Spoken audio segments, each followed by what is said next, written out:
好啦，早晨啊！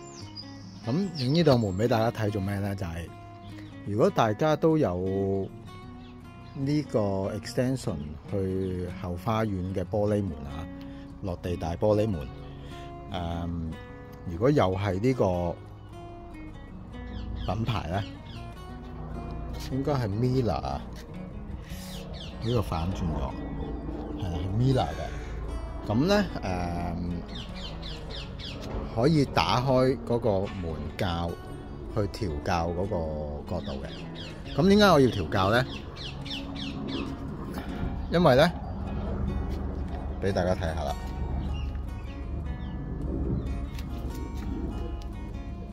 下低呢個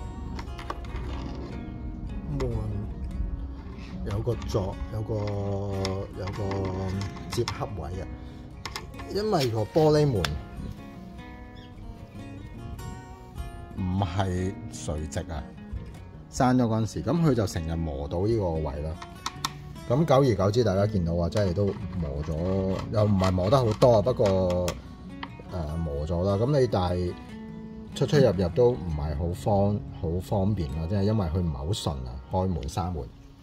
OK， 咁我今日就調校翻嗰個高度啊，嗱，大家見到啊，咁佢係頂住咗少少嘅，咁樣頂住咗少少嘅，大家都見到。咁你唔理佢都一段日子，佢會越嚟越低㗎，因為始終冷縮熱脹啦。咁同埋你會呢度呢個位咧會磨得越嚟越少咯。咁呢個金屬啦，咁呢個就係膠啦。咁最好嘅方法就梗係調校翻啦。OK， 嗱咁樣嘅。咁點調校翻咧？其實佢呢度都好寫得好清楚噶。你有幾個方案嘅，你可以呢道門咧係向出向入嘅。第一，第二咧呢個校咧可以係成道門，令到呢道門向上向下嘅。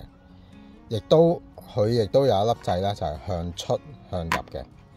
OK。咁如果我呢個情況下咧，其實就應該係將道門向上，或者上面貼向左貼多啲，咁就得㗎啦。係啦，嗱，大家見到啊，呢度咧就差唔多咁多啦，度俾大家睇下。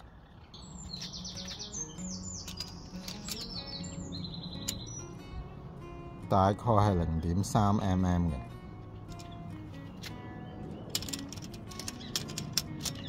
嘅，呢度咧就係、唔知大家睇唔睇到啊？0.3、0.4嘅，下邊呢度咧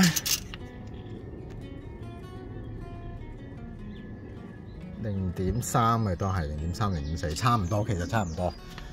咁所以我嘅諗法咧就係將呢個門上邊褪入少少，呢度褪少少，下低唔好喐，咁變咗道門就向翻入少少啦。咁但係大家會唔會話啊？點解道門會咁樣咧？我相信有幾個原因啦。第一，可能安裝上未係最垂直啦，外邊嗰個框。咁或者另外一個原因咧，就係你會有冷縮熱脹啦，咁所以會走位啦。咁我相信佢哋做呢個門，亦都有諗到呢個問題嘅，所以佢3個校咧，佢就可以俾你調校咯。咁其實我呢邊都調校咗啊，你睇下貼晒嘅，呢度貼晒嘅，好貼添，呢度都係好貼嘅。咁點解咧？因為我呢邊直情係頂住咗，係好難閂嘅。咁我開頭冇理佢嘅，因為我成日開門都係開左邊呢道門嘅。咁右邊其實基本上成日都閂咗，同埋裏邊都擠咗啲雜物啊，所以比較少開咯。OK， 咁我而家就調校嗰度啦。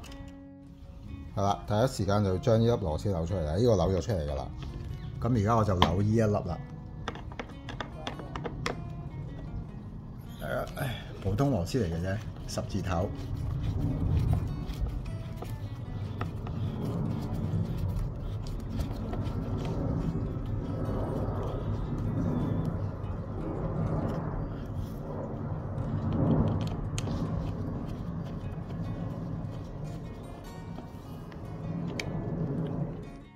好啦，嗱，而家先unlock先嗱，跟佢呢個方向啊，反時針就unlock嘅，反時針即係向上啦。嗱，係啦，咁其實佢你 feel 到其實佢係一粒螺絲嚟嘅。咁第一陣咧，佢呢個嘢你可以褪，你會見到個褪出褪入嘅啦。而家見到佢裏邊個虛位咁少啦，同埋你可以用呢個邊嚟作準啦。嗱，係啦。係啦，咁你唔知向邊邊咧，咁其實你慢慢試下先。嗱，係啦，大家見唔見到啊？褪咗入去啦。咁其實都扭唔到好多嘅，因為你呢個第一頂住咗啦。第二你要嘗試下咧，你唔可以扭得太緊嘅，因為去到門你始終會有少少虛位嘅。嗱，咁樣褪翻入少少 ，OK。嗱，咁啊落翻啦。咁啊落啦，順時針，咁好似扭螺絲咁樣嘅啫。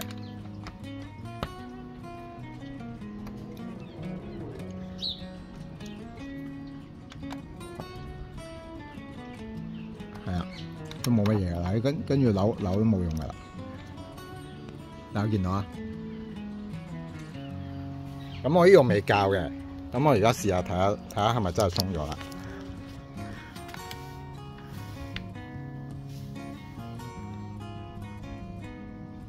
嗱，係啦，大家見唔見到？已經係搞掂噶啦。OK， 咁我諗住可能呢個都褪少少啦，因為等3個門或者下低個就唔使褪啦。咁3個門就比較平均啲啦。如果唔係，可能有啲校位咧，個食力嗰個程度係唔同嘅。好啦，而家校中間嗰個校啦，咁啊一樣啦。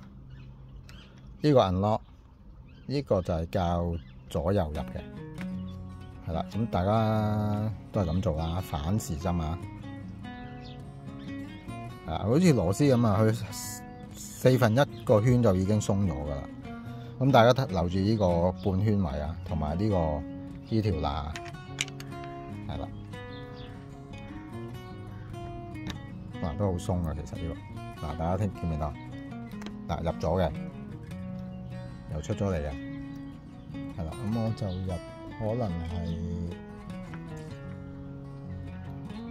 咁樣，可能出少少好啲喎。OK， 咁我 lock 咗佢先，試一試啦。嗱，順時針就 lock 嘅。OK， 睇下係咪會好啲啦。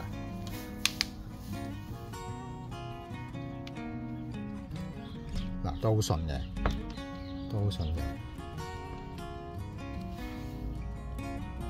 都仲有1至2 mm 鬆啊，咁都 OK 啦。咁 at least 佢唔會跣住咁樣啦。好啦，嗱，記住每次調校完咧就 lock 翻，跟住呢粒螺絲喺裏邊上翻啦。係啦，咁基本上就係咁樣啦。咁其實你可以調校嘅地方係都幾多嘅，即係道門嘅左右啦。而家我哋咁樣望就左右啦，高低啦，同埋出入嘅。但係我覺得佢因為佢跟新嚟咧，其實應該係曾經調校過一次嘅，咁所以我就唔係好建議你，如果你冇乜嘢咧，即係你可能有陣時少少緊啦，咁啊由得佢啦。因為你單係校錯咗咧，又要再調校翻，或者你調校唔翻去原廠嗰個 ，OK， 咁你叫師傅上嚟做，咁當然冇問題啦。咁啊，好似我咁樣 show 俾大家睇啊，10零分鐘，咁啊可能佢收你半日錢咁樣咯。咁但係 DIY 係可以自己做嘅，亦都唔係太難嘅。OK， 好，咁多謝大家，唔記得上翻個螺絲啊！